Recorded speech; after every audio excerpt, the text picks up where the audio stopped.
Hey, this is the quick overview of protective silicone case for Realme 14 Pro, and this is the original case that comes with your phone, so you can find it inside your box. First of all, it's actually flexible.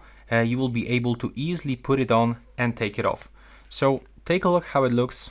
I'm gonna put it like that. As you can see, it's quite simple to put it.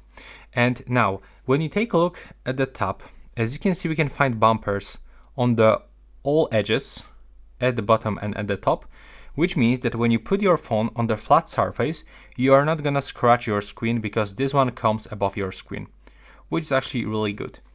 Then we can also find the camera bumper. I will try to catch focus on it.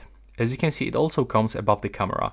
So when you also put it on the flat surface, you actually cannot scratch your lenses. Now we get also the quick access into the USB-C port, cutouts for speaker, for microphone, and at the top we can find cutout for another microphones and for the AR blaster. We can also find buttons. It's working pretty fine. There's no any issue. Yeah, there's no issue with the buttons. And this is it, just quick information for you. It doesn't actually catch a lot of fingerprints when you try to catch this. I mean, when you just try to put your fingers on it. So it's also the good point. It's pretty nice case. We got it completely for free, which is actually really nice gift from Realme.